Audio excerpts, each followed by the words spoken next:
আজকে পাঠ করে শোনাবো হ্যানা ক্যাথরিন মুলেন্সের উপন্যাস ফুলমণি ও করুণার গল্প। উপন্যাসটি বাংলা সাহিত্যের প্রথম উপন্যাস। এর রচনা ও প্রকাশকাল অনুসারে কিন্তু খ্রিস্টধর্মীয় উপাখ্যানের জন্য উপন্যাসটি প্রথম বাংলা সাহিত্যের উপন্যাস হিসেবে পরিচিতি লাভ করতে পারেনি। 1 বৎসর হইল আমি বঙ্গদেশের মফস্বলে নদী তীরবর্তী এক নগরে বাস করিতাম। সেই নগরের নাম এই স্থানে লিখিবার আবশ্যক নাই। তথা হইতে প্রায় অর্ধক্রোশ দূরে এদেশীয় খ্রিস্টীয় লোকেদের একটি গ্রাম আছে।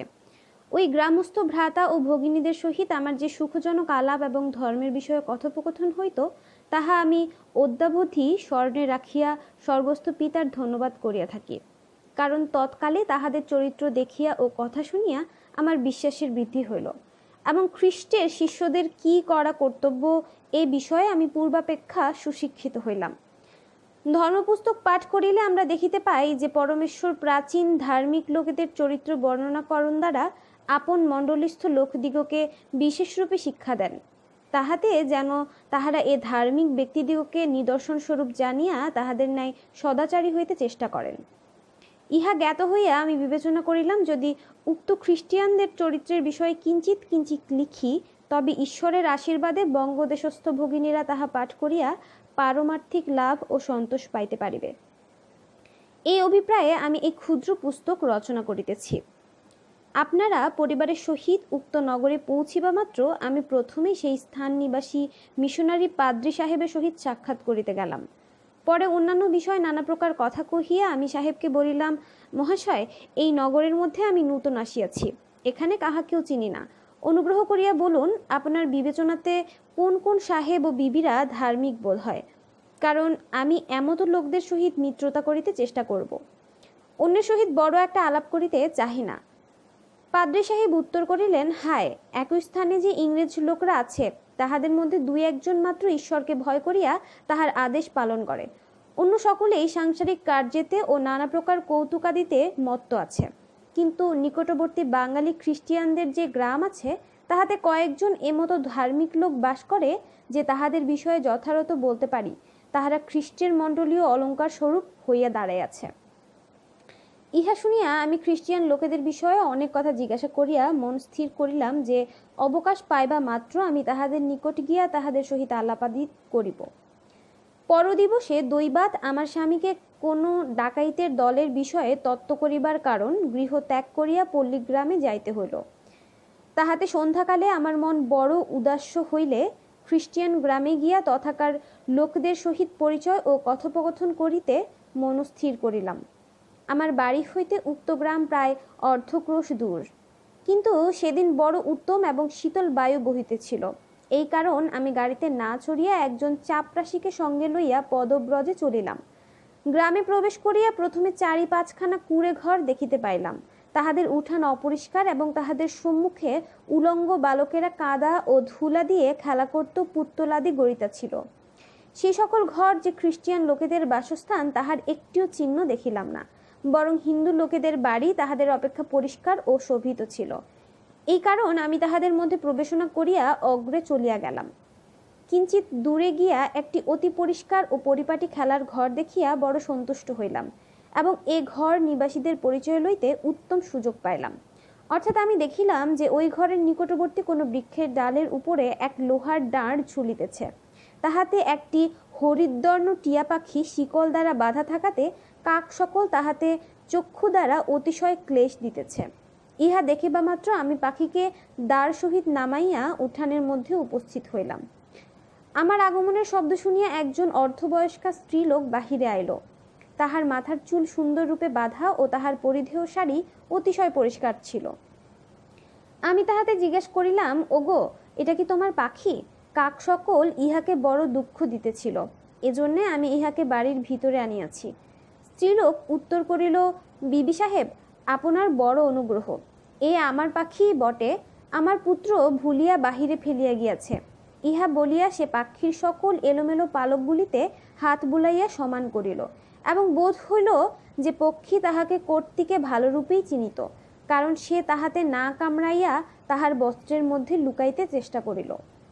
পরে ওই স্ত্রী আমার প্রতি ফিরিয়া জিজ্ঞাসিল, মেম সাহেব, আপনি আমাদের পাড়ার মধ্যে কি দেখিতে আসিয়াছেন? পাদ্রী সাহেবের মেম ভিন্ন আর কেহ এখানে আসিয়েন না। তাহাতে আমি উত্তর করিলাম, এ বড় দুঃখের বিষয়, কারণ বাঙালি খ্রিস্টানদের হিত চেষ্টা করা বিলায়িত লোকদের অবশ্যই কর্তব্য।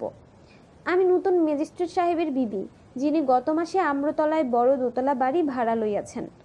কল্য আমি তোমাদের পাদ্রী সাহেবের নিকট এই খ্রিস্টিয়ানদের গ্রামের বিষয় শুনিয়া অদ্য তোমাদের সহিত সাক্ষাৎ করিতে আসিয়াছি। ইহা শুনিয়া সেই স্ত্রীলোক বলিল, বোধহয় বিবি সাহেব আপনি গাড়ি চড়িয়া আসিয়াছেন। আমি উত্তর করিলাম, না, আমি নদীর শীতল বায়ু সেবন করিতে ইচ্ছা করিয়া চাপরাশিকে সঙ্গে লইয়া হাঁটিয়া আসিয়াছি, কিন্তু তোমাদের গ্রাম যে এত দূরস্থ তাহা আমি জানিতাম না। এই কারণ চলিতে চলিতে বড় শ্রান্ত হইয়াছি। তুমি যদি আমাকে একটি আসন খুঁজিয়া দিতে পারো, তবে আমি কিঞ্চিৎকাল বসিয়া বিশ্রাম করি। তাহাতে সে ঘরের ভিতরে শীঘ্র গিয়া একখানা পুরাতন চৌকি বাহির করিয়া আনিল বোধ হয়। ওই চৌকি কেবল মান্য লোকদের নিমিত্তেই তোলা থাকিত, কারণ তাহাদের উপর কিঞ্চিত ধুলা ছিল। কিন্তু এক নিমিষের মধ্যে ওই স্ত্রী সকল ধুলা অঞ্চল দ্বারা ঝাড়িয়া অতি সুশীলতাপূর্বক আমাকে বলিল, মেম সাহেব আপনি অনুগ্রহ করিয়া বসুন। আপনাকে আমি আগেই চৌকি দিতাম, কিন্তু ম্যাজিস্ট্রেট সাহেবের বিবি এমতো দরিদ্রের গৃহে কখনো বসিবেন না, এই অনুমান করিয়া পূর্বে কিছু বলিতে সাহস করিলাম না। আমি তখন দাবাতে চৌকি লইয়া বসিতেছি। এমতো সময়ে সেই স্ত্রীর একটি ছোট বালক গৃহের মধ্যে কান্দিয়া উঠিল। তখন সে তাহাকে আনিবার নিমিত্তে ঘরের ভিতরে যাওয়াতে আমি কিঞ্চিৎকাল একা থাকিয়া উঠানের মধ্যে যাহা যাহা ছিল তাহা দৃষ্টি করিতে সুযোগ পাইলাম। তাহার চতুর্দিকের বেড়া নতুন দরমা ও নূতন বাঁশ দিয়ে বাঁধা ছিল, এবং তদুপরি একটা সুন্দর ঝিঙা লতা উঠিয়াছিল। উঠানের এক পার্শ্বে গরুর একখানা ঘর দেখা গেল, তাহার মধ্যে একটি গাভী ও বৎস ধীরে ধীরে জাওয়ানা খাইতেছে। গোশালার ছাদের উপরে অনেক পাকা লাউ দেখিলাম।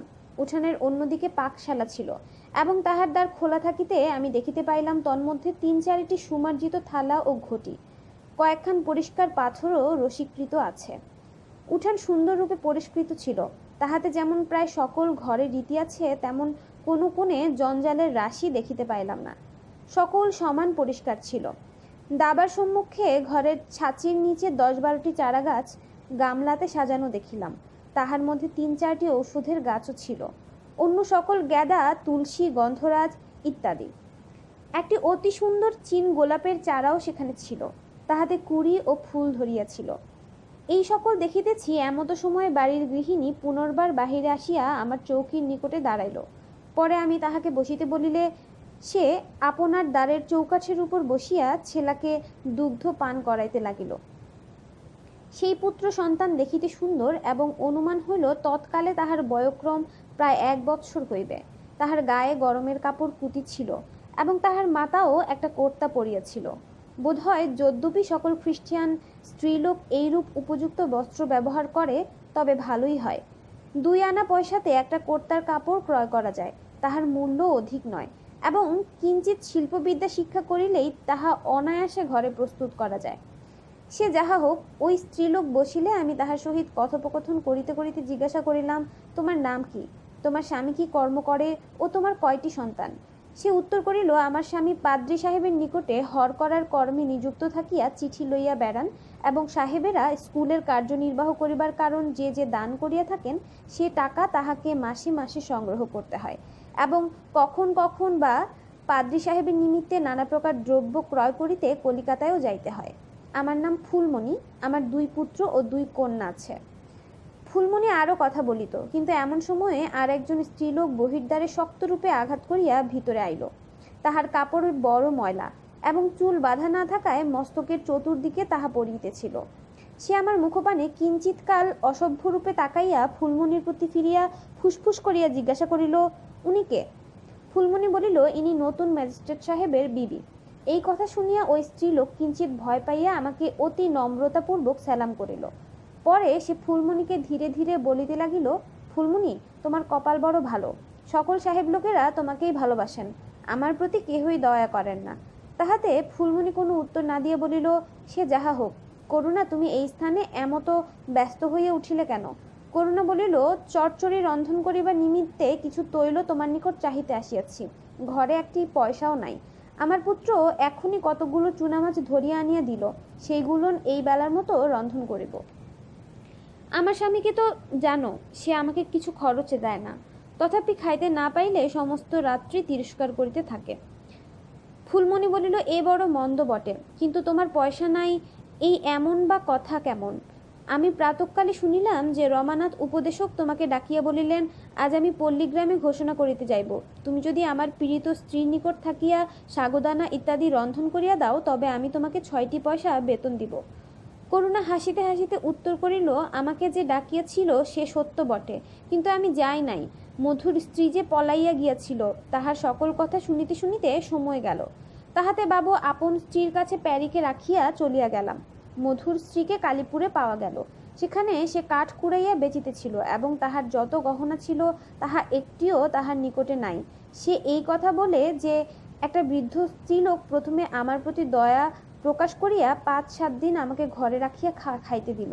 পরে এক রাত্রিতে যখন আমি ঘোরতর নিদ্রা গিয়াছিলাম, তখন কে আসিয়া আমার সমুদয় গহনা গাত্র হইতে খুলিয়া লইল। প্রাতঃকালে উঠিয়া গহনা হাতে না দেখিয়া আমি কান্দিতে কান্দিতে ওই বুড়া স্ত্রীকে কহিলাম, তুমি অবশ্য আমার গহনা লইয়াছ। তাহাতে সে আমাকে গালি দিয়া ঘর হইতে বাহির করিয়া দিল।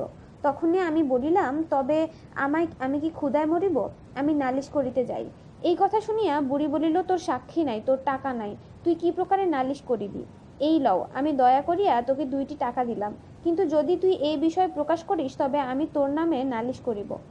করুণা আরো বলিল, এই সকল রানীর কথা, কিন্তু আমার বোধ হয় তাহার সকলই মিথ্যা। মধু তো বলে, যদি সে আমার গহনা আনিয়া না দেয় তবে আমি তাহাকে চোরের ন্যায় কয়েদ করিব। ফুলমণি বলিল, মধু তাহা কখনো করিতে পারিবে না। বিবাহের সময় ওই গহনা রানীকে দান করিয়াছিল কিনা, আর সকল গহনা কিছু মধুর দত্তও নয়। কতকগুলো গহনা রানীর মাতা মৃত্যুকালে তাহাকে দিয়া গিয়াছিল। আমার বোধ হয় রানী সত্য কথাও বলিতেছে। বুড়ি গহনার লালসায় তাহাকে স্থান দিয়া থাকিবে। তাহা না হইলে এমত দয়ালু কে আছে যে খ্রিস্টানির আপন ঘরের ভিতরে আনিয়া হারাদি দেয়? রানী পলাইয়া যাওয়াতে বড় অজ্ঞানের কর্ম করিল বটে, তথাপি তাহার সম্পূর্ণ দোষ নাই। তাহার স্বামী এবং শাশুড়ি তাহাকে যে বড় দুঃখ দেয় তাহা আমি ভালো রূপেই জ্ঞাত আছি। করুণা উত্তর করিল, তুমি তো রানীর পক্ষে অবশ্যই বলিবা, কারণ সেই স্কুলের মেয়ে ছিল, আর সে তোমার সুন্দরীর বন্ধু। কিন্তু ফুলমণি, আমি তোমাকে যথার্থ বলি, লোকেরা আর স্কুলের মেয়াদের সহিত আপন পুত্রদিগকে বিবাহ দিবে না। স্কুলের মেয়াদের দ্বারা বারবার এইরূপ গোলমাল উপস্থিত হইয়া থাকে। ফুলমণি বলিল, সে অনর্থক কথা মাত্র। মেয়েদের তো 14 বৎসর না হইতে হইতে সর্বদা বিবাহ হইতেছে, এবং পাদ্রী সাহেব যে বড় অন্বেষণ করেন তাহাও নয়। লোক সকল আপনারা আসিয়া কন্যা চাঞ্চিয়া বিবাহ করে। আর শুনো, এই গ্রামের মধ্যে ওই স্কুলের মেয়েরা প্রায় সকলে ভদ্র ভদ্র ঘরে দত্তা হইতেছে। আমাদের রমানাথ বাবুর স্ত্রীকে দেখো, এবং কোমল সরকারের স্ত্রী ও শশীভূষণ মুখোপাধ্যায়ের 2 বউ, ইহারা সকলে স্কুলের মেয়ে। তথাপি তাহাদের বিরুদ্ধে একটি কথাও কেহ বলিতে পারিবে না। যদি রানীর বিষয়ে বলো তবে আমার কিছু কথা আছে। সাহেব প্রথমাবধি তাদের বিবাহ দিতে অনিচ্ছুক ছিলেন, আমরাও তাহাতে অনেক বাধাও দিয়াছিলাম, কিন্তু রানীর মাতা বড় অজ্ঞান ছিল। ওই 3খান সোনার গহনার জাঁকজমক দ্বারা তাহার দৃষ্টি এমতো রোধ হইয়াছিল যে মধুর একটিও দোষ তাহার চক্ষে পড়িল না। তুমি তো উত্তম রূপে জানো যে মধু অতিশয় মূর্খ লোক, কখ পর্যন্ত জানে না, কিন্তু রানী সকল মেয়াদের মতো লেখাপড়াতে বড় নিপুণা, কেবল ঘর কর্ম করিতে বড় একটা ভালোবাসে না। এমন বিপরীত স্বভাব বিশিষ্ট লোকেদের সঙ্গে বিবাহ দিলে কি কখনো সুখ উৎপন্ন হইতে পারে? কিন্তু সে যাহা হোক, পরের কর্মে আমাদের হাত দেওয়া অকর্তব্য। আইসো, আমি তোমাকে চরচরের নিমিত্তে কিছু তৈল দেই। অনন্তর করুণা ফুলমণির পচাতে ঘরের মধ্যে যাইতেছিল। এমত সময় তাহার আঁচলে একটা বড় ছিদ্র থাকাতে সেই উক্ত চিনগোলাপের গাছে জড়াইয়া ধরিল। তাহা করুণা না দেখিয়া অঞ্চলটিকে বলপূর্বক টানিয়া লওয়াতে চারাটি প্রায় মূল পর্যন্ত ভাঙিয়া গেল। তখন আপনকৃত ওই ক্ষতি দেখিয়া করুণার বদন বড় বিষণ্ণ হইল। তাহাতে সেখানে বসিয়া সে ফুল পত্রাদিকে সংগ্রহ করিতে লাগিল। এমতকালে ফুলমণি কিছু না জানিয়া তৈলের ভার হাতে করিয়া বাহির আইল। কিন্তু আপন প্রিয়তম গাছটির অবস্থা দেখিয়া সে অতিশয় দুঃখিত হইয়া বলিতে লাগিল, হায় করুণা, তুমি কি করিলা? আমার সুন্দরীর চারাটি গেল। করুণা বলিল, আমাকে ক্ষমা করো ফুলমণি, আমি এই বিষয়ে বড় দুঃখিত হইয়াছি। তুমি এই গাছটি তোমার সুন্দরীর নিশানস্বরূপ জ্ঞান করিয়া অত্যন্ত ভালোবাসিতা, তাহা আমি জানি। ইহা শুনিয়া ফুলমণির ক্রোধ নিবৃত হইল। পরে সে হাস্যমুখে বলিল, ক্ষতি নাই, ইহাতে ধর্মপুস্তকের একটি অতি সান্ত্বনাদায়ক পদ আমার স্মরণ হইতেছে। হায় করুণা, তুমি যদি আপন মনে ওই কথার বহুমূল্যতা জ্ঞাত হইতা, তবে তোমার দুঃখ অনেক ন্যূন হইত। সেই কথা এই যে তৃণ শুষ্ক হয় ও পুষ্প ম্লান হয়, কিন্তু আমাদের ঈশ্বরের বাক্য নিত্যস্থায়ী। করুণা নিঃশ্বাস ত্যাগ করিয়া কিছু উত্তর করিল না, কিন্তু আমি তাহার মুখপানে চাহিয়া অনুমান করিলাম যে ফুলমণির স্বভাবপ্রাপ্তা হইতে ইচ্ছা করিতেছিল। অবশেষে করুণা আপন সুশলা বন্ধুর নিকটে বিদায় লইয়া আমাকে সেলাম দিয়া তৈলপাত্র হাতে করিয়া চলিয়া গেল। উক্ত কথোপকথন শুনিয়া আমি অনুমান করিলাম ফুলমণি অতি ধার্মিকা ও নম্রমনা বটে। সেই হেতু আমি পুনর্বার তাহাকে বসিতে বলিয়া তাহার আত্মবিবরণ কহিতে অনুমতি দিলাম। তাহাতে সে বলিল, মেম সাহেব, আমার বিষয়ে আপনাকে আর কি জানাইব, সকলই তো জ্ঞাত করিয়াছি। তাহাতে আমি বলিলাম, ওই সুন্দরী যাহার বিষয়ে এখন করুণার সহিত কথা হইল, সে কে? তাহা আমাকে বলো, কেননা তাহার দত্ত ফুলগাছটিকে যখন তুমি এমন প্রিয় জ্ঞান করো, তবে বোধ করি সে তোমার আত্মীয় ব্যক্তিই হইবে। ফুলমণি উত্তর করিল, মেম সাহেব ভালো বুঝিয়াছেন, সুন্দরী আমার জ্যেষ্ঠা কন্যা, তাহার বয়স প্রায় 15 বৎসর হইয়াছে। 2 বৎসর গত হইল, তাহার পিতা 6 মাস পর্যন্ত অতিশয় পীড়িত ছিল, তজ্জন্য আমাদের বড় দুঃখ ঘটিয়াছিল। সত্যরূপে বলিতেছি, আমরা ওই 6 মাসের মধ্যে কেবল অন্ন ও শাক বিনা আর কোনো ভালো দ্রব্য এক দিবসও খাইতে পারিতাম না। তথাপি আমি 1 পয়সা মাত্র কর্য করি নাই, কারণ আমি কর্যকে সর্পের ন্যায় ভয় করি। ইহাতে আমাদের আহারের বড় ক্লেশ হইয়াছিল, কিন্তু এক দিবস এলিও ভবিষ্যৎদ্বার বিবরণ পাঠ করিয়া দেখিলাম যে পরমেশ্বর আপন আশ্রিত লোকদিগকে অকালের কালেও ক্ষুধায় মরিতে দেন না, বরং তাহাদের বাঁচাইবার কারণ আকাশের পক্ষীগণকে আহারাদি আনিতে আজ্ঞা করেন। ইহা পড়িয়া দুঃখভোগের সময়ও আমাদের মনোমধ্যে যথেষ্ট সান্ত্বনা জন্মিল। তৎপরে আমি জিজ্ঞাসা করিলাম, ফুলমণি, তবে তোমাদের দিন নির্বাহ কিরূপে হইত? ফুলমণি বলিল, ইংরেজি স্কুলের প্রধান শিক্ষক মহেন্দ্রবাবুর ঘরে এক রন্ধনের কর্ম উপস্থিত ছিল। আমি ভাবিলাম কর্য করা অপেক্ষা পরের সেবন করা ভালো, অতএব সেই স্থানে গিয়া ওই কর্মে নিযুক্ত হইলাম। তাহাতে আমাকে প্রতিদিন প্রাতঃকালে যাইতে হইত, কিন্তু সায়ংকালে ঘরে আসিবার অবকাশ পাইতাম। সুন্দরী সেই সময় স্কুলে ছিল, ফলত ওই বিপদকালে তাহাকে ঘরে আনিতে হইল, কারণ আমি কর্মে গেলে তাহাকেই আপন পিতার সেবাদি করতে হইত। বাবুর নিকট প্রতি মাসে 3 টাকা বেতন পাইতাম এবং দুগ্ধ বিক্রয় দ্বারা গরুর খাদ্যাদির খরচ বাদে প্রায় প্রতি মাসে আরও 2 টাকা লাভ করিতাম। এইরূপে মোট ভাত খাইয়া মোটা কাপড় পরিয়া 6 মাস পর্যন্ত দিনপাত করিলাম। সুন্দরীর পিতার পীড়া হওয়ানের পূর্বে আমরা 16 টাকা জমা করিয়াছিলাম, তাহাতে 5 টাকায় গরুর ঘর বানাইলাম, আর 11 টাকা দিয়া গরুর বাছুরও কিনিলাম। আমাদের এমতো দুঃখ হইবে তাহা যদি পূর্বে জানিতাম, তবে বোধ হয় ওই টাকা খরচ করিতাম না। তথাপি এক প্রকার ভালো হইয়াছে, কারণ সেই অবধি আমি সর্বদা দুগ্ধ বিক্রয় করিয়া কিছু লাভ করিয়া আসিয়াছি।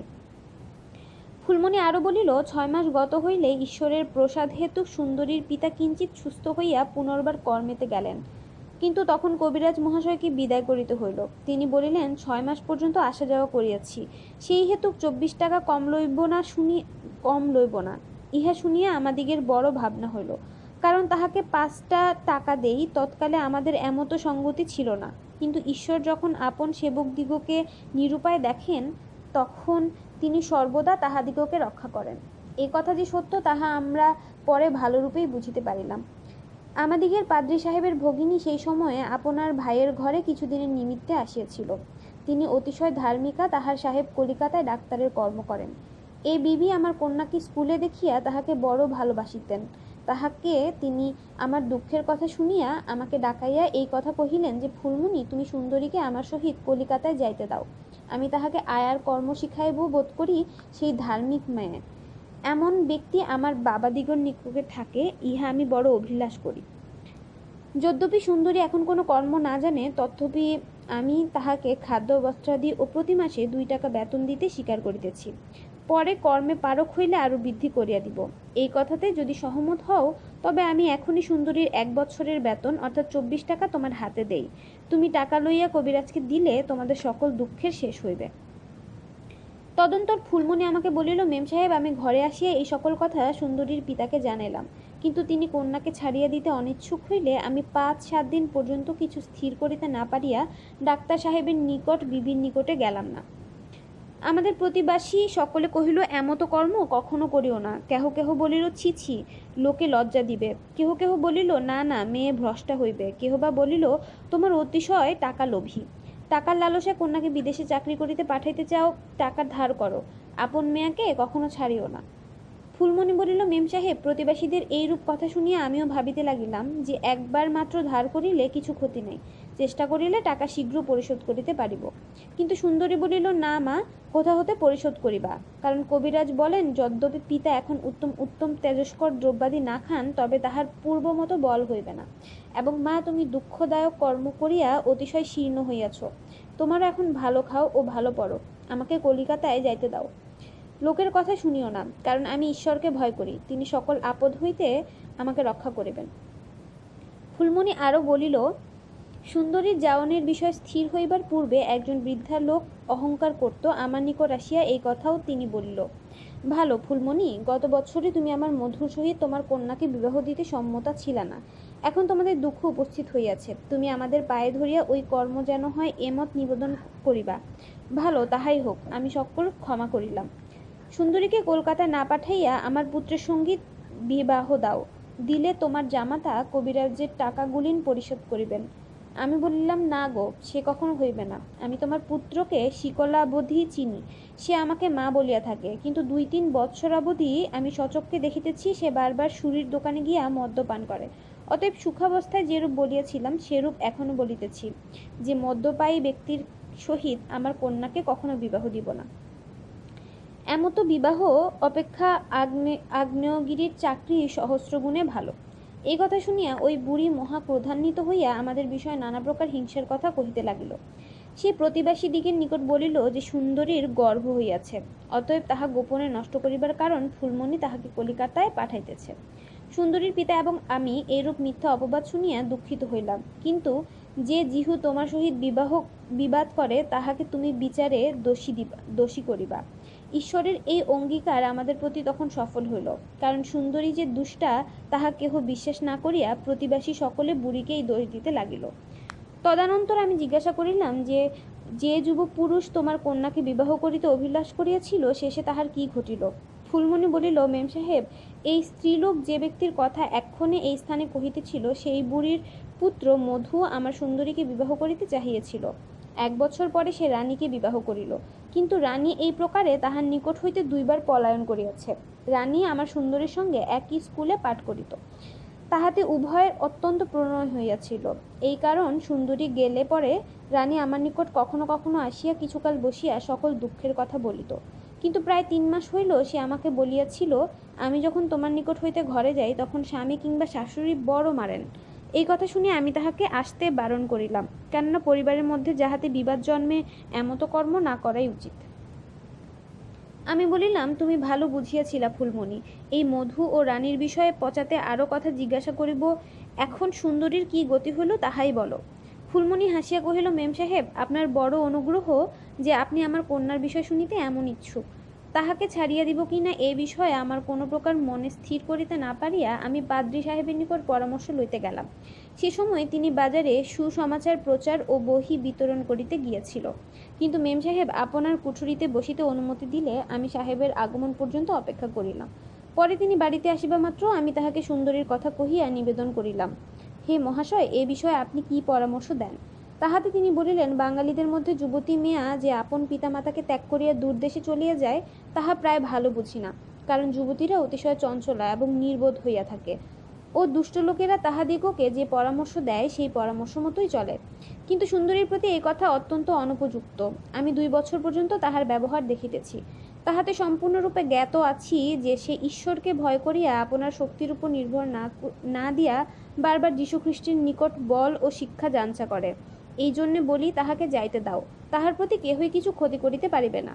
পাদ্রী সাহেব আরও বলিলেন, দেখো সুন্দরীর মা, তোমরা দুরবস্থায় আছো এবং তোমাদের রক্ষার্থে পরমেশ্বর এই উপায় দর্শাইয়াছেন। তুমি কন্যা নিমিত্তে চাকরি অন্বেষণ করো নাই, এবং আমিও আপনার ভগিনীকে এ বিষয়ে কিছু বলি নাই। অতএব ঈশ্বর আপনি যখন উপযুক্ত দ্বার খুলিয়া দেন, তখন সে দ্বারে প্রবেশ করা তাহার ভক্তদের অবশ্য কর্তব্য। ফুলমণি বলিল, মেম সাহেব, পাদ্রী সাহেবের এই কথা শুনিয়া আমরা সুন্দরীকে কলিকাতায় পাঠাইতে স্থির করিলাম। পরদিবসে ডাক্তার সাহেবের ম্যাম অঙ্গীকার অনুসারে সুন্দরীর 1 বৎসরের বেতন অগ্রে দিলেন। তারা আমরা কবিরাজকে বিদায় করিয়া 8 দিন পর্যন্ত বড় সুখে কাল যাপন করিলাম। কিন্তু সুন্দরী কলিকাতায় গেলে পর আমি অত্যন্ত দুঃখিত হইলাম। তাহাতে সুন্দরীর পিতা আমাকে বারবার বলিতেন, ফুলমণি, কান্দিও না, তুমি ঈশ্বরের অভিমত ক্রিয়া করিলা, ইহাতেই তোমার সান্ত্বনা হোক। যাওনের 8-10 মাস পরে সুন্দরী আপন মেমের সঙ্গে একবার ঘরে আসিয়াছিল। তাহাতে দেখিলাম সে সর্বপ্রকারেই ভালো আছে। তাহার পিতাও একবার কলিকাতায় তাহাকে দেখিতে গিয়াছিল এবং পৌষ মাসে ডাক্তার সাহেবের ম্যামের এই স্থানে পুনর্বার আসিবার কথা আছে। হায় মেম সাহেবরা, যদ্যপি আপনি সুন্দরীকে দেখেন, তবে অবশ্যই তাহাকে ভালোবাসিবেন। ওই ফুল গাছটি যে নষ্ট হইল, তজ্জন্যে এত খ্যাত করিলাম, তাহাও বলি। সুন্দরী যখন কলিকাতা হইতে ফিরিয়া আসিয়াছিল, তখন সেই চারাটি হাতে করিয়া আনিয়া আমাকে বলিল, এই লও মা, মেম সাহেবের মালি এই চারাটি আমাকে দিয়াছে। সে এখন ছোট চারা বটে, কিন্তু যদি ইহাকে ভালো করিয়া রাখো, তবে ইহাতে ফুল ও পদ্রাতি ধরিবে। তাহা হইলে তুমি যীশুখ্রিস্টের এই দয়ালু কথা স্মরণ করিও। অদ্য বর্তমান ও কল্য চুলাতে নিক্ষিপ্ত হইবে এমন যে ক্ষেত্রে তৃণ, তাহাতে যদি ঈশ্বর এতদৃশ্য বিভূষিত করেন, তবে হে অল্প প্রত্যয়ীরা, তোমাদিগকে কি বস্ত্র দিবেন না। ফুলমণি বলিল, এই জন্মে মেম সাহেব আমি ওই গাছটিকে বড় প্রিয় জ্ঞান করিতাম, কারণ সে আমার কন্যার নিশান স্বরূপ ছিল এবং দুঃখের সময় তাহা দেখিয়া আমার অনেকবার সান্ত্বনা হইয়াছে। কেননা আমি ভালো রূপে জানি যে বৃক্ষ ও পুষ্পাদি হইতে ঈশ্বরের লোকেরা তাহাদের সাক্ষাতে বহু মূল্য হয়। পাঠকবর্গেরা উক্ত কথা পাঠ করতে অবগত হইবে যে আমি এই ধার্মিকা স্ত্রীর চরিত্র সকল শুনিয়া অতিশয় আহ্লাদিত হইলাম এবং সময় থাকিলে আমার অধিক আলাপ হইত।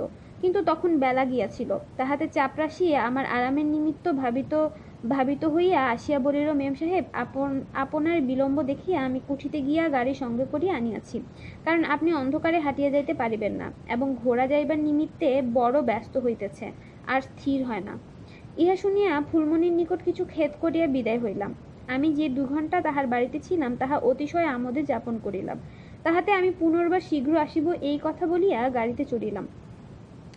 পথে যাইতে যাইতে মনের মধ্যে অনেক চিন্তা উপস্থিত হইতে লাগিল। ফুলমণি বিরক্ত প্রতিবাসীদের প্রতি কিরূপ কোমল আচরণ করিয়াছিল, তাহা স্মরণ করিয়া আমি ভাবিলাম, হায়, এই দরিদ্র স্ত্রী অপেক্ষা আমার অধিক জ্ঞান আছে বটে, তথাপি আমি সর্বদা তাহার ন্যায় প্রেম ও সহিষ্ণুতা প্রকাশ করিয়া থাকি না, তাহা কহিতে পারি না।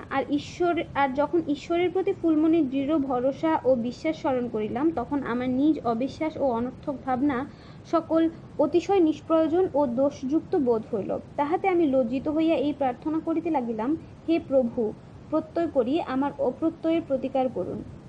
এতদিন আর একটি চিন্তা মনে উপস্থিত হইল, যথা আমি খ্রিস্টিয়ান পল্লীতে অল্পকাল ছিলাম বটে, তথাপি ইহার মধ্যে স্পষ্টরূপে বুঝিলাম যে সকল ঘর ফুলমণির ঘরের মতো নয় এবং সকল স্ত্রীলোক তাহার ন্যায় সদ্ব্যবহারিণীও নয়। ইহাতে আমি ঈশ্বরের স্থানে অতিশয় বিনয়পূর্বক এই প্রার্থনা করিলাম, হে স্বর্গস্থ পিতা, আমাকে ধর্মাত্মাতে পূর্ণ করিয়া আমার মনে পাপী লোকদের প্রতি দয়া জন্মাইয়া দাও।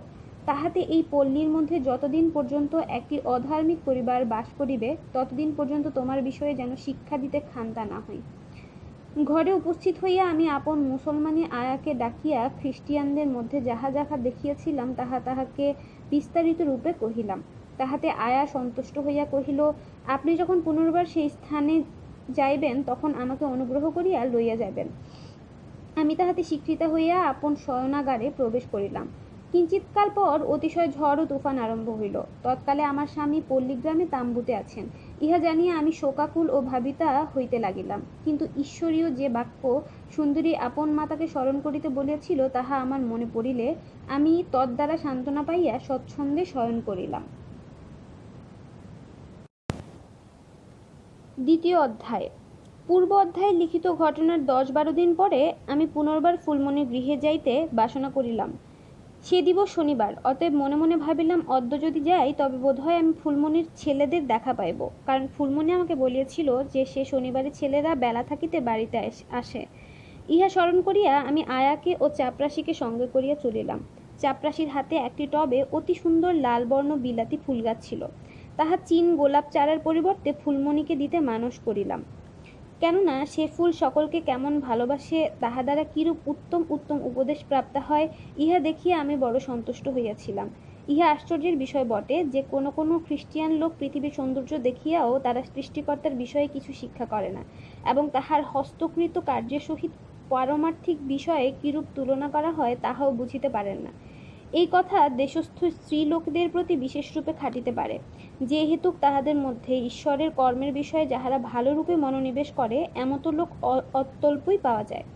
বস্তুত আমি ফুলমণি বিনা এরূপ সৎ বিবেচিকা এতদ্দেশীয় স্ত্রীলোকের মধ্যে আর কাহাকেও দেখি নাই, সে যাহা হোক। ফুলমণির এইরূপ স্বভাব দেখিয়া বুঝিলাম সে তাহার সহিত আমার উত্তম প্রণয় হইবে, কারণ আমি যে সকল বিষয়ে মনোনিবেশ করিয়া থাকি সেই সকলেতে তাহারও মনসংযোগ হইয়া থাকে। অনেক বৎসর অবধি আমি মনের মধ্যে একটি রীতি স্থাপন করিতেছি, যথা যে সময়ে আমি ক্ষেত্রেতে কিংবা নদী তীরে অথবা বাগানে একাকিনী ভ্রমণ করি, সেই সময়ে কোনো দৃঢ় বস্তু অথবা বন্য ঘাস কি ফুল কিংবা প্রস্তর ইত্যাদি ইহার মধ্যে কোনো একটিকে মনোনীত করিয়া সে কি প্রকার কার্যে লাগে এবং সে কেমন সুন্দর কিংবা তাহার কি কি গুণ, এই সকলেতে মনোনিবেশ করিয়া তারা ঈশ্বরের শক্তি ও জ্ঞান ও দয়ার বিষয়ে সুশিক্ষিতা হই। কখনো কখনো বা সাংসারিক বস্তুর বিষয়ে ধ্যান করিতে করিতে পারমার্থিক বিষয়ে জ্ঞানপ্রাপ্ত হই। ইহার উদাহরণ বলি। আমি যখন বাগানের মধ্যে মালিকে বৃক্ষের ডাল ছাটিয়া পরিষ্কার করিতে দেখি, তখন ধর্মপুস্তকে লিখিত এই কথার ভাব ভালোরূপে বুঝিতে পারি, যথা পরমেশ্বর যাহাকে প্রেম করেন তাহাতেই শাস্তি প্রদান করেন, এবং যে প্রত্যেক পুত্রকে গ্রাহ্য করেন তাহাকে প্রহার করেন। যে সকল শাখাতে ফল ধরে না তা পিতা ছেদন করিয়া ফেলেন, এবং ফলবতী শাখা সকলেতে যেন আরও ফল ধরে এই জন্য পরিষ্কার করেন। কখনো কখনো বা সূর্যকে অস্ত যাইতে দেখিয়া এই বোধ করি যে সূর্যের সহিত সত্য খ্রিস্টিয়ান লোকের মৃত্যুর তুলনা দেয়া যায়। ফলত যেমন নির্মল দিবসে সূর্য সমস্ত দিন অতিশয় তেজ প্রকাশ করিলে অসৎ হওনের সময় তাহাতে প্রায় কেহই মনোযোগ করে না, তেমনি কোনো খ্রিস্টিয়ান লোকেরা যাবজ্জীবন ঈশ্বরের সেবাতেও মানুষ্যদের হিতার্থে কালক্ষেপণ করিয়া মৃত্যুর সময় বড় একটা সাহস ও জয় প্রকাশ করিতে না পারিয়া কেবল সুস্থিররূপে আপন আপন আত্মা প্রভুর হস্তে সমর্পণ করেন। তাহার সান্ত্বনাকালে কালক্ষেপে সান্ত্বনাতেই মরে। সুতরাং নির্মল দিনের সূর্যাস্তের ন্যায় অনেকেই তাহার মরণেতে বড় মনোযোগ করে না। আর সূর্য কখন কখন দিনের মধ্যে অনেকবার মেঘ দ্বারা আচ্ছাদিত হইলেও সন্ধ্যার সময় মেঘ হইতে বাহির হইয়া অতিশয় উজ্জ্বল রূপে অস্তগত হয়। তদ্রূপেই কোনো কোনো খ্রিস্টানরা অনেকবার পরীক্ষাতে পতিত হয় এবং ধর্মেতে বড় একটা সান্ত্বনা না পাইয়া মনের দুঃখ প্রযুক্ত চিন্তাতে কাল যাপন করে। কিন্তু নিদানসমূহে তাহাদের মেঘরূপ দুঃখ সকল উচ্ছিন্ন হইলে তাহারা অতিশয় সাহস ও আহ্লাদযুক্ত হইয়া দেহত্যাগ করেন। পুনশ্চ বর্ষাকালে যেমন সূর্য সমস্ত দিবস মেঘ দ্বারা ঢাকা থাকে এবং মেঘাচ্ছন্ন হইয়া অন্তর্গত হয়, তেমনি কতকগুলো খ্রিস্টান লোক আছে, তাহারা ঈশ্বরের গুপ্ত সন্তান হইয়াও স্বাভাবিক ভীরু প্রযুক্ত কিংবা আর কোনো কারণবশত জীবনাবস্থায় আপন ধর্ম বড় প্রকাশ করেন না বটে, কিন্তু সর্বান্তর্যামী প্রভু তাহাদের মনের অভিপ্রায় জানেন ও তাহাদের নাম জীবন পুস্তকে লিখিয়া থাকেন। ফলত সূর্য যে রূপে অস্ত হোক না কেন, সে যেমন পুনর্বার অবশ্য উদিত হয়, সেই রূপে উক্ত প্রকার খ্রিস্টশ্রিত লোক সকলের যে পুনরুত্থান হইবে ইহাতে কোনো সন্দেহ নাই। ফুলমণির গৃহে গমনকালে নদীর তীর দিয়া যাইতে হইল, তাহাতে আমি সেই নদীর বিষয়ে উক্তরূপে ধ্যান করিতে চাহিয়াছি চলিলাম।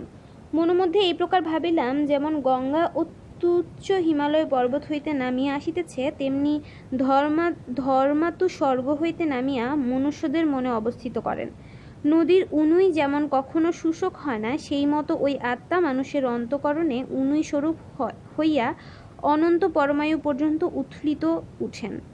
নদীর জল দ্বারা শরীর পরিষ্কার হয় বটে, কিন্তু তাহা অন্তঃকরণেতে কিছুমাত্র সংলগ্ন হয় না। অতএব তাহাতে স্নান করিলে মনুষ্যদের পাপরূপ মলিনত্ব ধৌত হয় না, কিন্তু অন্তর্যামী পবিত্র আত্মা সর্বপ্রকার পাপ মনুষ্যদের অন্তঃকরণ হইতে পরিষ্কার করেন। পুনশ্চ নদীর জল দ্বারা যেমন ভূমি উর্বরা হয়, তেমনি ধর্মাত্মা দ্বারা খ্রিস্টিয়ান লোকেদের ধর্মক্ষেত্র উর্বরা হইয়া সৎকর্ম রূপে ফল উৎপন্ন হয়। আরও যাহার ইচ্ছা হয় যে যেমন আসিয়া নদীর জল স্বচ্ছন্দে পান করিতে পারে, তদ্রূপে সেজন তৃষ্ণার্ত হয়, এবং যে কাহু ইচ্ছা করেন সে আসিয়া বিনামূল্যে অমৃত জল গ্রহণ করেন।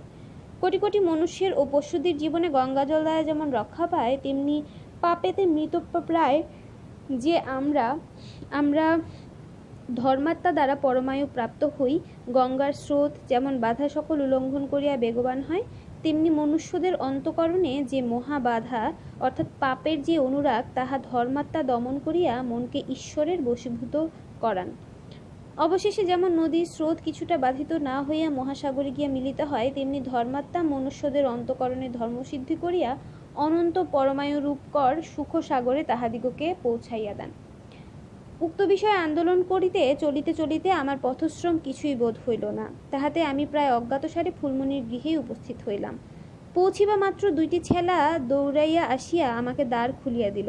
পরে তাহারা সেলাম করিয়া গৃহের মধ্যে শীঘ্র গিয়া আপন মাতাকে ডাকিতে লাগিল। ফুলমণি পূর্বে যেরূপ আমাকে চৌকি আনিয়া দিয়াছিল, সেইরূপে তাহার কন্যাও চৌকি আনিয়া দিয়া আমার নিকট দাঁড়াইল। বোধ হইল তৎকালে এ মেয়ার চৌকি আনিতে দিয়া আমার বয়ক্রম 7 বৎসর মাত্র। তাহার মুখ গোল আর অতিশয় প্রফুল্ল এবং হৃষ্ট ছিল। তাহার সুন্দর লম্বা কেশ উত্তম রূপে বাঁধা ছিল।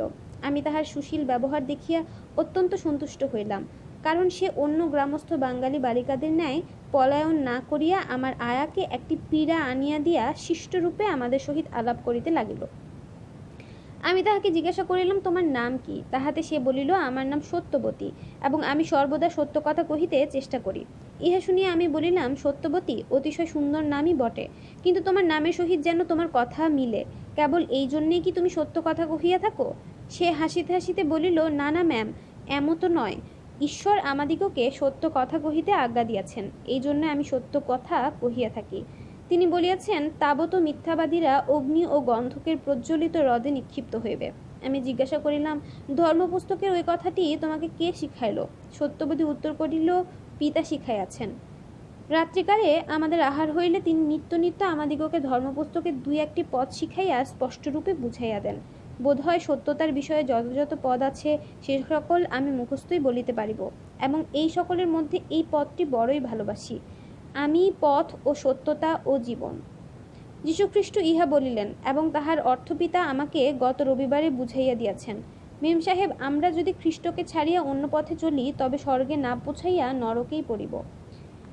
এই ছোট বালিকা এই কথা বলাতে তাহার ভাই ঘরের ভিতর হইতে বাহিরে আসিয়া কহিল, মেম সাহেব, মা ঘর লেপন করিতেছেন, তাহা সমাপন করিয়া এখনই আসিবেন। কেবল একটি কুঠুরি লেপন করিতে বাকি আছে। আমি বলিলাম, তোমার মাতা সকল কর্ম সাঙ্গ করিয়া আসিলে উত্তম হয়, কিন্তু তোমার নাম কি তাহা আমাকে বলো। বালক উত্তর করিল, আমার নাম সাধু। সাধু আপন ভগিনী হইতে 2-3 বৎসরের বড়। তাহা মুখাবলোকন করিয়া অনুমান হইল সে বুদ্ধিমান বালকই বটে। তখন সত্যবতী বলিতে লাগিল, মেম সাহেব, আমি যেরূপ সত্যতার বিষয়ে ধর্মপুস্তকের সকল প্রমাণ অভ্যাস করিয়াছি, সেই রূপে দাদা সাধুতার বিষয়ে সকল কথা শিক্ষিত হইয়াছেন। পাদ্রী সাহেবের ম্যাম আমাদিগকে অদ্য বলিলেন, সাধুতা ও সত্যতা সর্বদাই ভাই ও ভগিনীস্বরূপ বিখ্যাত হয়, তাহাদিগকে কোনো মতে পৃথক করা যায় না। আহা, আমরা দুজনেই অতি উত্তম নাম পাইয়াছি। ইহা বলিয়া সে উঠানের মধ্যে লম্ফ দিয়া বেড়াইতে লাগিল। ইহার পূর্বে আমি অনেক বাঙালি ছেলাদিগকে দেখিয়াছিলাম, কিন্তু এমত সুমতি ও মিষ্টভাষী কাহাকেও দেখি নাই। তাহাতে আমার চক্ষু জলেতে পরিপূর্ণ হইল, এবং হে পিতা, তুমি বালক ও দুগ্ধপোষ্য শিশুদের মুখ দ্বারা আপন স্তব প্রকাশ করিয়াছ, এই জন্য তোমাকে ধন্যবাদ করিতেছি। এই শাস্ত্রীয় কথা আমার মনে তৎক্ষণাৎ উদয় হইল, কিন্তু সাধু ও সত্যবাদী আমার অশ্রুজল না দেখিয়া যে পর্যন্ত তাহাদের মাতা না আইসে, সেই পর্যন্ত আমি যাহাতে সন্তুষ্ট থাকি, কেবল এই চেষ্টাই করিতে লাগিল। সাধু আমাকে বলিল, মেম সাহেব, ওই দুষ্টা করুণা যে দিনে দিদির গাছটি নষ্ট করিল, বোধ করি সেই দিনে আপনি আসিয়াছিলেন। মাতা আপনকার বিষয়ে আমাদিগকে নিকটে অনেক কথা বলিয়াছেন। আপনিও আমার দিদির সমুদয় বৃত্তান্ত শুনিয়া থাকিবেন। আমি বলিলাম, হ্যাঁ, আমি তাহা শুনিয়া অতিশয় সন্তুষ্ট হইয়াছিলাম। এই জন্য তাহার গাছটির পরিবর্তে আর একটি বিলাতি ফুলের চারা তোমার মাকে দিবার নিমিত্তে আনিয়াছি। এই কথা বলিয়া আমি চাপরাশিকে ভিতরে ডাকিয়া তাহার হাত হইতে ফুলের চারা লইয়া তাহাদিগকে দেখাইলাম। তাহাতে দুইজনে বড় সন্তুষ্ট হইয়া ফুলের অতিশয় প্রশংসা করিল। পরে সাধু বলিল, আইসো সত্যবতী, আমরা দিদির শুকনো গাছটি ফেলিয়া দিয়া তাহার স্থানে এই টবটি রাখি। তাহা হইলে ইহা কোথা হইতে আইল তাহা সবিশেষ না জানিয়া মাতা বড় আশ্চর্যান্বিত হবে। সত্যাবতী উত্তর করিল, না না সাধু, বিবি সাহেব যে চারা আনিয়েছেন তাহা অন্য টবের নিকটে রাখো, কিন্তু দিদির চারাটি কখন ফেলিয়া দেওয়া হইবেক না, কারণ মা তাহাকে বাঁচাইবার নিমিত্তে বড় চেষ্টা করিতেছেন, এবং আজই আমাদের পিতাকে বলিলেন, যদ্যপি এটা শুষ্ক হইয়া থাকে, তথাপি আমি তাহাকে চিরকাল রাখিব, কেননা ইহার শুষ্ক শাখা দ্বারা আমার মনের চেতনা হইবে। সাধু জিজ্ঞাসা করিল, সে কি প্রকারে হইবে? মা কি তাহা বলিয়াছেন? সত্যবতী কহিল, হ্যাঁ, মাতা বলিলেন, এই শুষ্ক গাছটিকে দেখিয়া পাপ করিতে আমার মনে ভয় জন্মিবে, পাছে আমি শুষ্ক শাখার হইয়া অনির্বাণ অগ্নিতে দগ্ধ হইয়া হই। ইহা শুনিয়া সাধু অতি দুঃখিত। এই শুষ্ক গাছটিকে দেখিয়া পাপ করিতে আমার মনে ভয় জন্মাইবে, পাছে আমি শুষ্ক শাখারূপ হইয়া অনির্বাণ অগ্নিতে দগ্ধা হই। ইহা শুনিয়া সাধু অতি গম্ভীর হইয়া বলিল, তবে সত্যবতী, দিদির চারাটি থাকুক, এই ভয়ানক উপদেশ আমাদেরও মনে রাখা কর্তব্য, কারণ তুমি এবং আমি অনেকবার দোষ করিয়া থাকি। অতঃপর সত্যাবতী উঠিয়া আয়াকে ডাকিয়া রন্ধনঘরে লইয়া গেল। পরে আমি সাধুকে বলিলাম, গতবারে এমত সন্ধ্যার সময়ে আমি আসিয়াছিলাম, তাহাতে দেখিলাম যে তোমার মাতার সকল কর্ম সারা হইয়াছিল। অদ্য সে কি নিমিত্তে এত ব্যস্ত আছে? সাধু উত্তর করিল, মেম সাহেব, আজই শনিবার, এই নিমিত্তে মাতা ব্যস্ত আছেন। সপ্তাহের শেষ দিনে তাহাকে সর্বদাই অনেক কর্ম করিতে হয়, কারণ রবিবারে প্রায় কোনো কর্মই তিনি করেন না।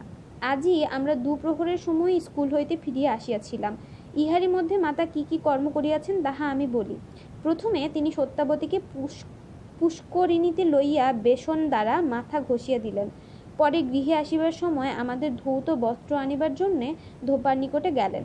অনন্তর গৃহে আসিয়া মাতা দেখিলেন পিতার চাদর ও আমার জামা ছিঁড়িয়া গিয়াছে, অতএব পরদিন গির্জায় যাইতে হবে। এই নিমিত্তে তিনি সেই কাপড়গুলিকে তৎক্ষণাৎ সেলাই করিলেন। তাহা হইতে পরে মাতা সত্যাবতীর মাথায় তৈল দিয়া চুল সকল উত্তম রূপে বাঁধিয়া দিলেন। পরে উঠান ঝাড়ি দিয়ে গৃহ লেপন করিতে আরম্ভ করিলেন। সেই কর্ম এখনো শেষ হয় নাই। পিতা কখনো কখনো মাতাকে বলেন, শনিবারে অনেক কর্ম হয়, এই জন্য আর কোনো দিনে গৃহ লেপন করাই ভালো। কিন্তু মাতা শনিবারে তাহাই করিতে চান, কেননা রবিবারে গির্জার পরে কতগুলো পুরুষ এখানে আসিয়া দাবায় বসিয়া পাদ্রী সাহেবের উপদেশ কথার ভাব পরস্পর বিবেচনা করেন। ওই দুই একটি গানও গায়, পরে জলপানাদি করিয়া বিদায় হয়। ওই লোকেরা যেন সকলই পরিষ্কার ও পরিপাটি দেখিতে পায়, এই অভিপ্রায়ে মাতা শনিবারে তাবৎ ঘর লেপন করেন, কেননা তিনি বলিয়া থাকেন, ভালো গৃহিণী হওয়া খ্রিস্টিয়ান স্ত্রীলোকের অবশ্য কর্তব্য। এমন সময়ে ফুলমণি আপনি উপস্থিত হইল। তাহাতে সাধু সত্যবতীর নিকটে রন্ধনশালায় গেলে ফুলমণির শাড়ি পূর্বাপেক্ষা কিছুটা মলিন ছিল, এবং বোধ হইল সে তখন বড় শ্রান্তা হইয়াছে। তথাপি সে আমাকে সালাম করিয়া হৃষ্টচিত্তে বলিল, মেম সাহেব, আজ যদি শনিবার না হইত তবে আমি সকল কর্ম ছাড়িয়া আপনার নিকটে আসিতাম, কিন্তু আপনি জানেন যে শনিবারে কর্ম সমাপ্ত না করিলেই নয়। আমি বলিলাম, হ্যাঁ ফুলমণি, অতিশয় ভালো রীতি বটে। এই রীতি পালন করিলে রবিবারে ঈশ্বরের আজ্ঞানুসারে বিশ্রাম করা যায়। এখন সত্য করিয়া বলো, তোমার সমস্ত কার্য শেষ হইয়াছে কি না? যদি না হইয়া থাকে তবে আমি অন্যদিন আসিয়া তোমার সহিত কথোপকথন করিব।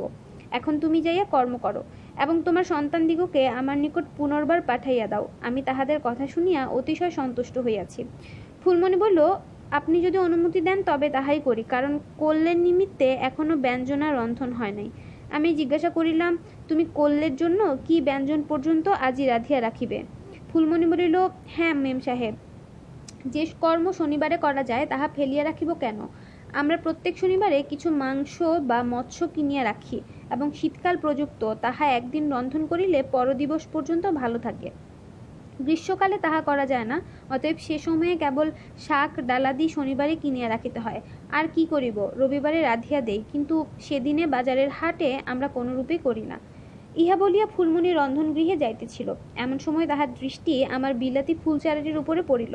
তাহাতে সে আমার প্রতি ফিরিয়া বলিল, সালাম মেম সাহেব, বোধ করি আপনি এই সুন্দর ফুলগাছটি আমাকে আনিয়া দিয়াছেন। আহা, সোলেমান এত ঐশ্বর্যবান হইলেও ইহার ন্যায় বিভূতিভূষণ ছিল না। ইহা বলিয়া সে যাইয়া আয়াকে ও ছেলাদিগকে আমার নিকট পাঠাইয়া দিল। তাহারা আসিবা মাত্র আয়া বলিতে লাগিল, মেম সাহেব, এই ছেলেরা আমাকে খ্রিস্টাইয়ান করিতে চেষ্টা করিতেছিল। তাহাতে আমি ছেলেদের প্রতি ফিরিয়া হাসিয়া বলিলাম, তোমরা আমার আয়াকে কি করিলা? বোধ করি ইহাকে তোমাদের কিঞ্চিৎ সুব্যঞ্জন জোর করিয়া খাওয়াইতে চাহিয়াছিল। আয়া বলিল, না না ম্যাম সাহেব, ইহার সেরূপ ব্যবহার করে নাই, বরং একটি নতুন হুকা আনিয়া তাহাতে তামাক সাজিয়া আমাকে খাইতে দিল, আর খ্রিস্টায়নদের শাস্ত্র হইতে অত্যুত্তম কথা বলিয়া তাহা আমাকে স্পষ্টরূপে বুঝাইয়া দিয়াছে। তখন আয়া সত্যাবতীর প্রতি ফিরিয়া বলিল, সত্যাবতী, তুমি যে কথা আমার সাক্ষাতে বলিলা তাহা আমার মেম সাহেবকে বলো দেখি, তিনি একবার শুনুন। তাহাতে সত্যবতী কহিল, মেম সাহেব, আয়া এই কথাটি শুনিয়া বড় সন্তুষ্ট হইল। যথা, মিত্রদের নিমিত্তে আপনার প্রাণ দান পর্যন্ত যে প্রেম, তদপেক্ষা আর বড় প্রেম কাহারও নাই। আর যে যে আজ্ঞা আমি দিতেছি তাহা যদি পালন করো তবে তোমরাই আমার মিত্রগণ। যীশুখ্রিস্ট কি প্রকারে পাপী লোকেদের প্রায়শ্চ করিলেন তাহা আমার নিকটে অনেকবার শুনিয়াছিল, তথাপি তাহাতে বড় একটা মনোযোগ করে নাই।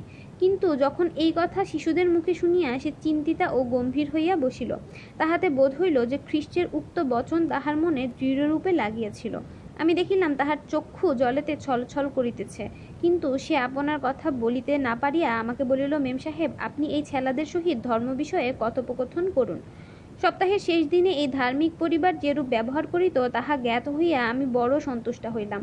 অতএব তাহারা কি প্রকারে রবিবার পালন করে ইহাও শুনিতে বড় ইচ্ছুক হইলাম। এই জন্যে আমি সাধুকে বলিলাম, সাধু, বিশ্রাম দিনে প্রাতঃকালাবধি সন্ধ্যা পর্যন্ত তোমরা কি করিয়া থাকো তাহা আমাকে বলো। সাধু উত্তর করিল, মেম সাহেব, যদি প্রথম অবধি শুনিতে চাহেন তবে অগ্রে শনিবারের রাত্রির কথাই বলি। কেননা পিতা কহিয়া থাকেন শনিবার রাত্রিতে আমাদের বিশ্রাম দিবসের আরম্ভ হয়। শনিবারে সন্ধ্যাকালে মাতার তাবৎ কর্ম সাঙ্গ হইলে আমরা সকলে বসিয়া কয়েকটি গান গাই। পরে পিতা ঈশ্বরের স্থানে এরূপ প্রার্থনা করেন, হে পরমেশ্বর, তুমি আপনার বাক্য ফলবান করো ও লোকেরা করল যে যে উপদেশ কথা শুনিবে তাহা তাহাদের মনে দৃঢ় রূপে রোপিত করিয়া দাও, এবং বিশেষ রূপে আমাদের পাদ্রী সাহেবের প্রতি প্রসন্ন হও ও আমাদের মণ্ডলীর প্রতি আশীর্বাদ করো। মাতা রবিবারে অতি প্রত্যুষে ভাত রাঁধিয়া দেন। পরে আমাদের খাওয়া হইলে পিতা পুনর্বার প্রার্থনা করেন। তখন আমরা সকলে পরিষ্কার কাপড় পরিয়া দ্বারে চাবি দিয়া গির্জাতে যাই।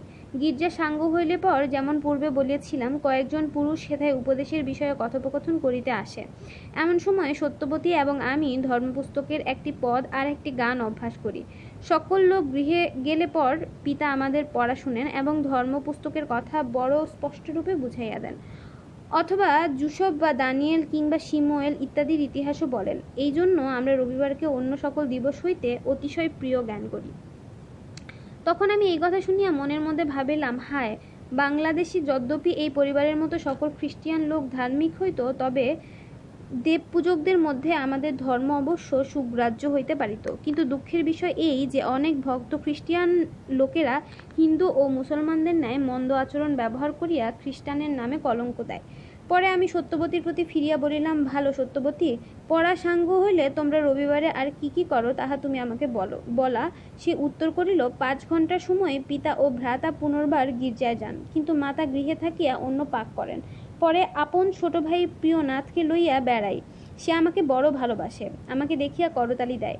পিতা গির্জা হইতে 7 ঘন্টার সময় আইসেন। পরে ভোজনাদি সাঙ্গ হইলে আমরা আবার গান গাই, কিংবা দাদা যাজিকের যাত্রা পুস্তক পড়েন। আমরা সকলেই বসিয়া শুনি। শেষে প্রার্থনা করিয়া শয়ন করিতে যাই। ইহা শুনিয়া আমি বলিলাম, ভালো, তোমাদের পিতা তোমাদিগকে ধর্মের বিষয়ে কিরূপে শিক্ষা দেন আমি তাহা জানিতে বড় ইচ্ছুক আছি। অতএব এই স্থানে যদি কোনো রবিবারে তাহা শুনিতে আইসি তবে কি তিনি অসন্তুষ্ট হইবেন? সাধু বলিলেন, না ম্যাম, পিতা তাহাতে বড় আহ্লাদিত হইবেন, কিন্তু বোধহয় আপনার সাক্ষাতে আমাদিগকে পড়াইবেন না। আপনি যেন আমাদিগকে শিক্ষা দেন তিনি এমত প্রার্থনাই করিবেন। আমি তাহা নিশ্চয়ই জানি। সত্যাবতী বলিল, ও দাদা, তাহলে তো বড় উত্তম হইল। পরে সে আমার প্রতি চাহিয়া কহিল, আপনি বড় ভালো বিবি। আমি আপনার নিকটে একবার পড়া দিতে চাহি, কিন্তু তাহা কি প্রকারে হইবে? আপনি তো বাঙ্গালা পড়িতে পারেন না। তাহাতে আমি হাসিয়া জিজ্ঞাসিলাম, হ্যাঁ সত্যবতী, এমতো কথা তোমাকে কে বলিল? যদি তোমা অপেক্ষা আমি ভালো পড়িতে পারি তবে কি হয়? সত্যাবতী এই কথাতে কিঞ্চিত লজ্জিত হইয়া উত্তর করিল, আমি মনে করিয়াছিলাম যে কেবল পাদ্রীদের বিবিরাই বাংলা পড়া শিক্ষা করেন, কিন্তু আপনি তো পাদ্রীর বিবি নহেন। আমি বলিলাম, এ কথা সত্য বটে, কিন্তু যদ্যপি পাদ্রীর মেম নহি, তথাপি আমি বাঙালিদিগকে বড় দয়া করি এবং যেন তাহাদিগকে শিক্ষা দিতে পারি, এই জন্য অতি শ্রমপূর্বক বাঙালি ভাষা শিক্ষা করিয়াছি। অতএব তুমি যেমন ইচ্ছা করিলা তেমনি আমি একদিন আসিয়া তোমার পাঠ শুনিব। তখন আমি কেমন পণ্ডিত তাহা তুমি জানিতে পারিবে। কিন্তু বড় বিলম্ব হইল, এখন আমাকে গৃহে যাইতে হইবে। ইহা বলিয়া আমি শিশুদের হাতে একটি করে সিকি দিলাম। তাহাতে তারা বড় সন্তুষ্ট হইয়া গ্রামের সকল কুকুর তাড়াইয়া দিতে দিতে প্রান্তভাগ পর্যন্ত আমাকে রাখিয়া গেল। সেই রাত্রিতে আমি শয়নকালে এমত প্রার্থনা করিলাম, ওহে পরমেশ্বর, প্রভুর দিনেতে আমি আত্মাতে অবিষ্ট হইয়া যেন উঠি। আমার প্রতি এই অনুগ্রহ করো, এবং যতদিন পর্যন্ত স্বর্গের অক্ষয় সুখ ভোগ করিতে না পাই ততদিন পর্যন্ত এই সংসারে বিশ্রাম দিবস উত্তম রূপে পালন করিতে আমাকে শক্তি দাও। 3য় অধ্যায়। পরদিবস প্রত্যুষে আয়া আসিয়া আমাকে এই সমাচার দিল, মেম সাহেব, খ্রিস্টিয়ানদের পল্লী হইতে একজন স্ত্রীলোক আসিয়া বলিতেছে, ম্যামের নিকট আমার একটি নিবেদন আছে। কিন্তু মেম সাহেব যে খ্রিস্টিয়ান লোকদিগকে কল্য দেখিয়েছিলেন, এ ব্যক্তি তাহাদের মতো নয়। এত বড় ময়লা ছেঁড়া কাপড় পরিয়া আসিয়াছে, এই জন্য তাহাকে ভিতরে না আনিয়া বারান্দায় বসিতে বলিয়াছি। আমি আয়াকে কহিলাম, ভালো করিলা, আমি তথায় গিয়া তাহার সহিত কথা কহিব। পরে বারান্দায় উপস্থিত হইয়া দেখিলাম যে স্ত্রীলোকের সঙ্গে ফুলমণির গৃহে প্রথমবার সাক্ষাৎ হইয়াছিল, সেই স্ত্রীলোকই বসিয়া আছে। করুণা আমাকে অন্বেষণ করিতেছে, ইহা দেখিয়া আমি প্রথমে আশ্চর্য জ্ঞান করিলাম, কিন্তু দিন শেষে শুনিলাম যে সাধু ও সত্যবতী আহ্লাদ প্রযুক্ত আমার দত্ত 2 সিকি পাড়ার মধ্যে সকল লোককে দেখাইয়াছিল। তাহাতে করুণা মনে করিল, আমি যদি মেম সাহেবের নিকটে গিয়া দুঃখ জানাই তবে অবশ্যই কিছু পাইব। এমত মনে ভাবিয়া সে আমাকে দেখিবা মাত্র বড় কাঁদিয়া কহিতে লাগিল, মেম সাহেব, আপনি দুঃখী লোকেদের মা বাপ, আপনি আমাদের আশ্রয়, আপনি ব্যতিরেকে জগতে আমাদের আর কেহ নাই। দেখুন, আপনি করল ধনী লোকেদের ছেলেদের প্রতি দয়া করিলেন, আমি দীনদুঃখী লোক, অতএব আমার প্রতিও কিছু মনোযোগ করিতে হইবে। করুণার এই সকল দুঃখের কথা শুনিয়া আমিও দুঃখিত হইলাম, কিন্তু ফুলমণির সহিত পূর্বে তাহার যে কথা হইয়াছিল তাহা স্মরণ করিয়া অনুমান করিলাম করুণা অবশ্য অলসা স্ত্রী, এবং আপন দোষ প্রযুক্ত সে এরূপ দুর্দশাতেও পতিত হইয়াছে। আরও ভাবিলাম, যদি আমরা এখন বিবেচনা না করিয়া এবং বিশেষ না জানিয়া এই খ্রিস্টিয়ান লোকেদের টাকা দিতে আরম্ভ করি, তবে তাহাদের উপকার না হইয়া বরং ক্ষতিই হইবে, কারণ তারা তাহাদের মধ্যে হিংসা ও লোভ অবশ্য জন্মিতে পারিবে। ইহা বুঝিয়া আমি করুণাকে বলিলাম, দেখো করুণা, তুমি যে এই স্থানে রবিবারে এমতো মলিন কাপড় পরিয়া আসিয়াছ, ইহাতে আমি বড় অসন্তুষ্ট হইলাম, কারণ এখন গির্জা যাইবার জন্য প্রস্তুত হওয়া তোমার উচিত ছিল। আরও বলি, প্রতিবাসীদের নিকট তোমার আচার ব্যবহারের বিষয়ে তত্ত্ব না করিলে আমি তোমাকে কিছু ভিক্ষা দিতে পারিব না। করুণা এই কথা শুনিয়া আরও একবার কাঁদিয়া বলিতে লাগিল, ও মেম সাহেব, আমি বড় দুঃখী লোক। আমার স্বামী আছে বটে, কিন্তু সে দুষ্টু ও মাতালা। যদ্যপি সে ছুতার মিস্ত্রির কর্মেতে বড় নিপুণ এবং কর্ম করিলে প্রতিদিন স্বচ্ছন্দে 4 আনা পয়সা উপায় করিতে পারে, তথাপি সে এমন অলস যে সে আমাকে কখনো কিছু আনিয়া দেয় না।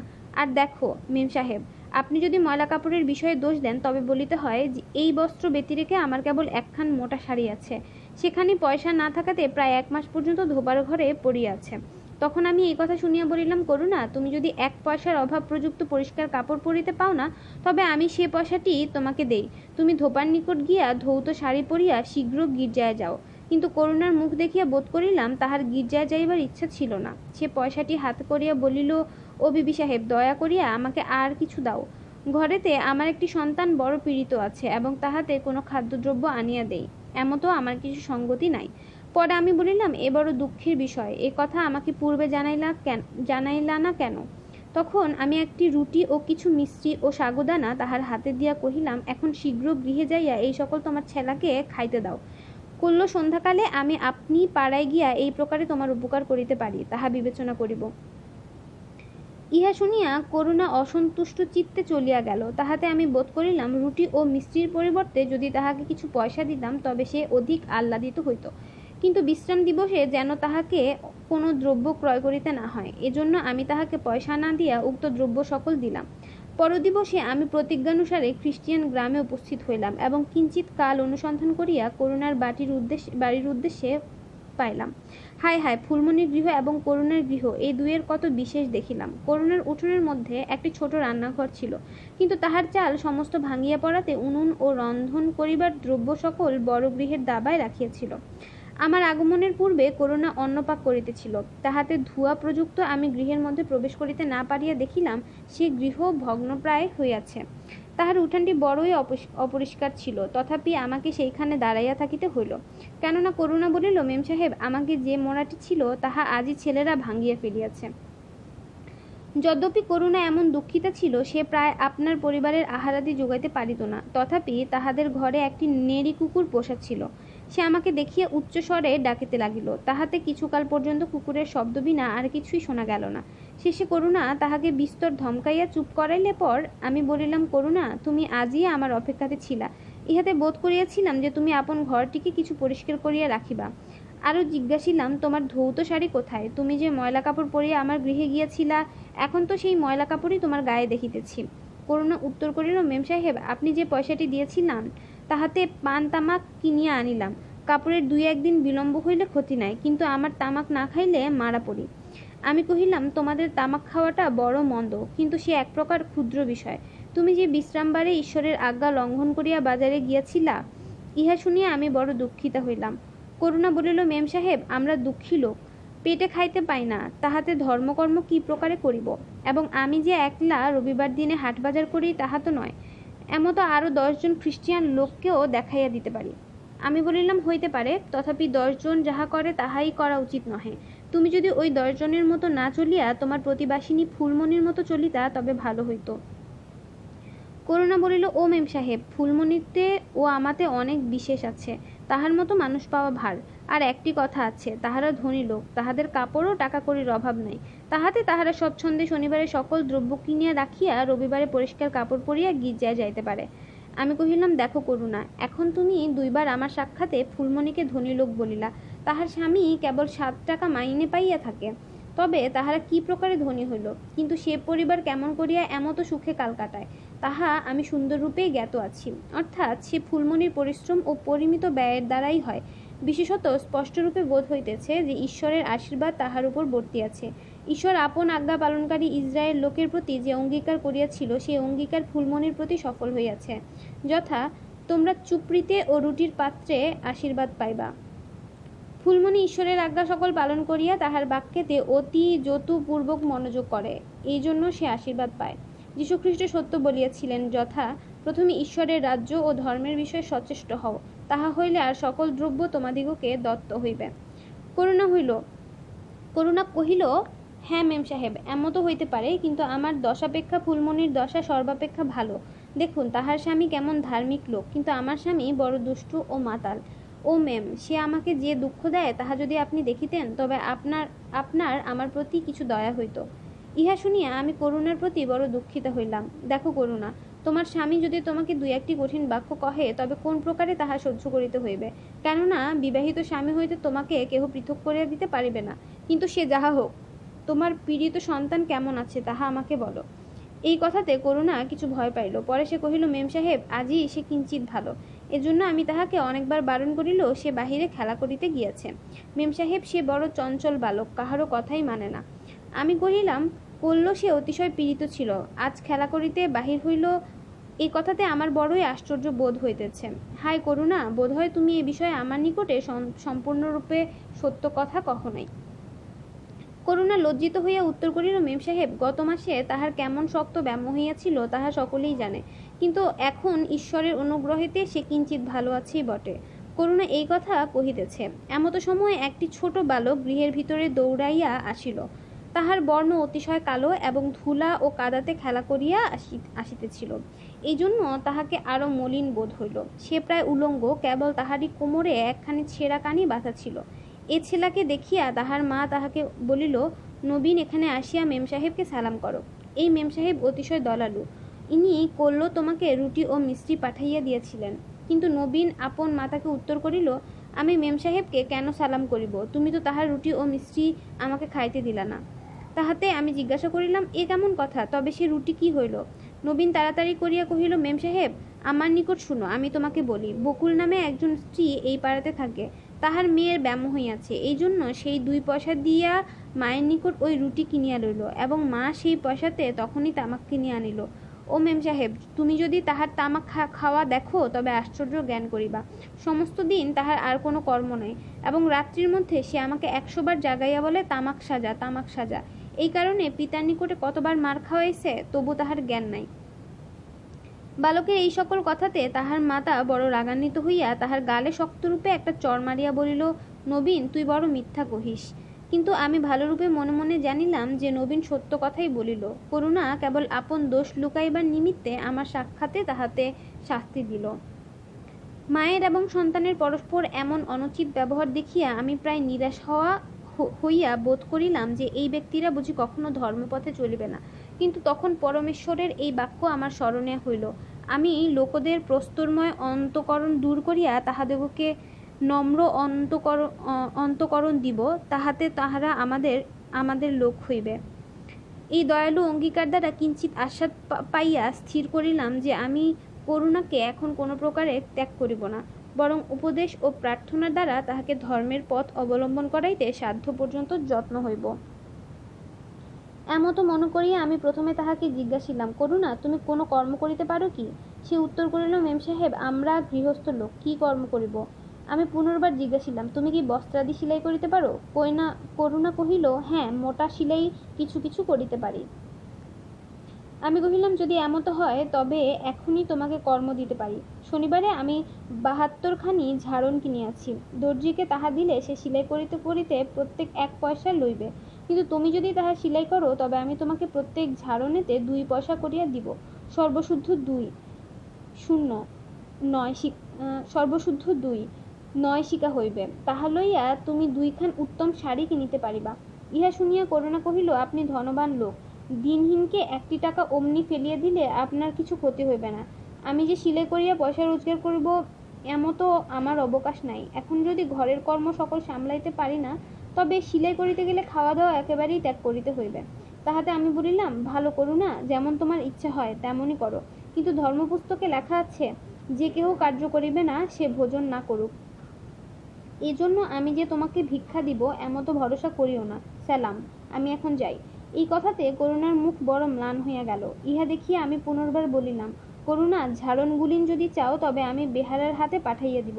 তথাপি সে অলসা স্ত্রী উত্তর করিল, না না, তাহা করিতে পারিব না। ঈশ্বর যেমন আমাদিগকে বরাবর ১ মুঠা ভাত দিয়ে আসিতেছেন তেমনই দিবেন।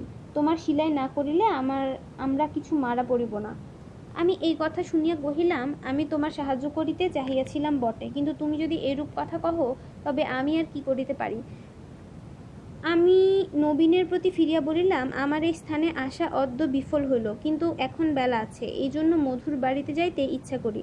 অতএব তুমি যদি আলস্য না করো আমার সঙ্গে গিয়া পথ দেখাইয়া দিতে পারো, তবে আমি তোমাকে ৪টি পয়সা দিব। নবীন এই কথাতে বড় সন্তুষ্ট হইয়া আমার অগ্রে অগ্রে লম্ফ দিয়া গমন করিতে লাগিল।